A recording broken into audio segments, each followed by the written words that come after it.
Welcome to the Secret Agenda channel. The Ukrainian-Russian war has completed its 8th month, and the struggle which has passed through the pages of this history is currently continuing in favor of the Ukrainian heroes. Having managed to grip Russian troops on nearly all Ukrainian fronts, Zelensky's brave army rears up to achieve epic victories in Kherson, Kharkiv, and even in most Ukrainian territories, including the Crimea. The latest big win for the Ukrainian heroes came in Sevastopol, the port city of Crimea. The Ukrainian army carried out the largest drone army attack ever recorded in Sevastopol and its environs. This drone attack, which smashed the Black Sea fleet of Russian troops, gave the Ukrainian government more say in the Crimea region. One of the biggest factors in this rise of Ukrainian heroes was the military aid packages from the U.S. government and Western allies. Equipped with AGM-88 HARM missiles and many air defense systems provided by the U.S. to the Ukrainian army. The Ukrainian army has now become much more resistant to Russian troops. The Russian army actually thought that this invasion plan would be too easy on February 24th, the date the war started.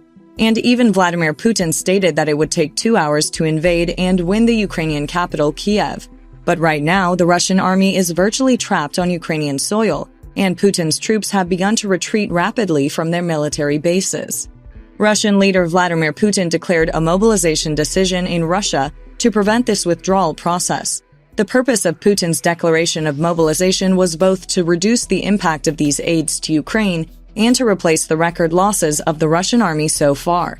However, these plans of the Russian leader failed again, and a new military aid package was announced to the Ukrainian army.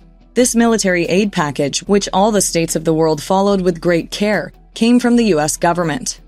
This development, which fell like a bomb on the agenda, put the Moscow administration on red alert. Ukraine has chosen its English-speaking pilots to train in Western warplanes. The U.S. government is preparing to send fighter jets to Kiev. This news, which comes a few days after the Ukrainian defense minister announced that he is confident to procure tanks and fighter jets from NATO countries, points to the addition of F-15 and F-16 fighter jets to the inventory of the Ukrainian armed forces. Ukrainian Air Force spokesman Yuri Ihnat stated that today's aviation cannot be sustained with Soviet-type MiGs, and these aircraft cannot prevent the military threats posed by the invading force bombarding Ukraine with powerful cruise missiles. These statements of Ihnat made us think that there would be a surprise military aid package to be organized for the Ukrainian army in the coming days. Ukrainian Armed Forces Air Force spokesperson Yuri Ihnat recently announced that the Ukrainian Air Force has finally selected a cadre of pilots to be trained to fly Western fighter jets. Ukrainian Armed Forces Air Force spokesperson Yuri Ihnat said, Ukrainian Air Force Commander Lieutenant General Mykola Oleshchuk has identified a group for this issue. Among this group are dozens of pilots who are highly mobile and can start working even tomorrow. We just need to decide which fighter planes the partners will be ready to supply us with.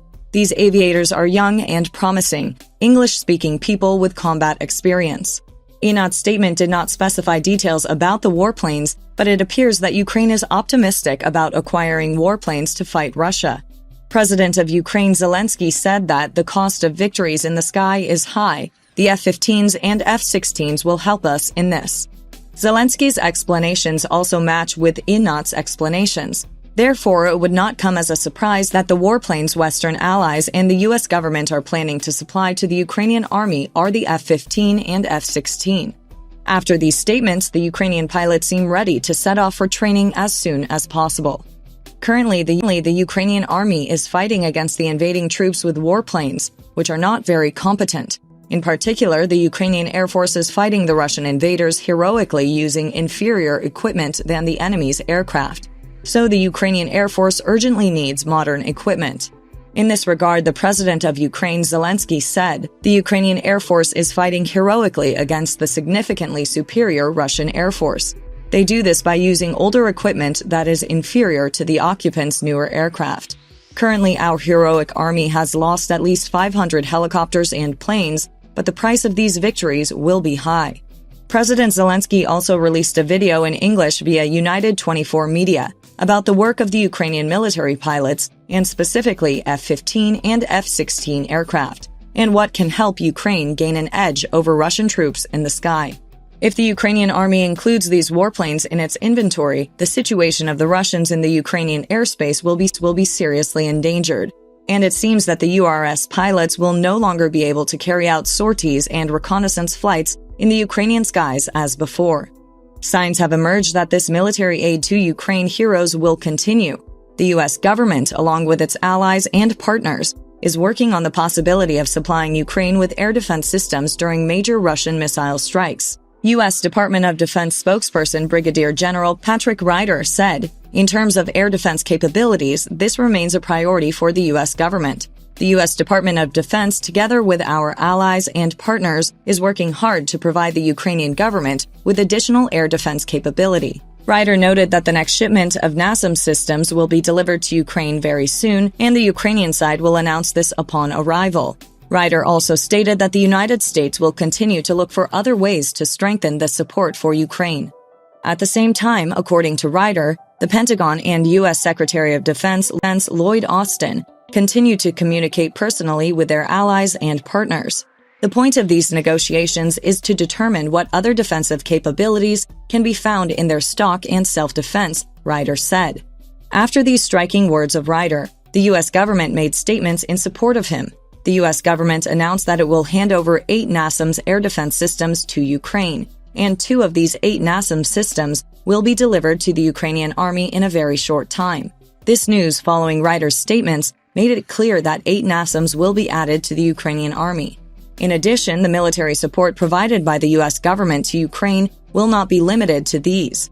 The U.S. senior defense officer recorded very important statements on this subject. That said, the U.S. defense officials said, "The U.S. government has already supplied the 1,400 Stinger, the short-range air defense, to the Ukrainian military, and our allies and partners have also sent a significant number of the short-range air defense systems to Ukraine. The U.S. has also committed 8 NASAMS and related munitions, 2 of which will be in Ukraine in the very near future, after which 6 more NASAMS air defense systems will be resupplied to the Ukrainian military.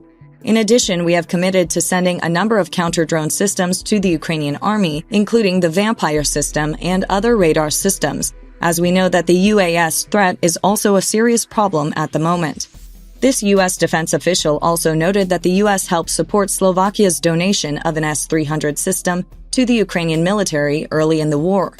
The S-300 air defense system provided by Slovakia was incredibly important for protecting Ukrainian infrastructure at that time. Pentagon Deputy Press Secretary Sabrina Singh announced that the Ukrainian army is receiving training on NASAMS air defense systems, and that the systems will be sent to Ukraine after the training is completed. The Ukrainian government, which took a sigh of relief after Sabrina Singh's statements, will now be in a very strong position against the Russians. We will see the effects of this situation together in the following processes. To be notified of new videos, please do not forget to subscribe to our channel and turn on notifications. Thank you for watching us.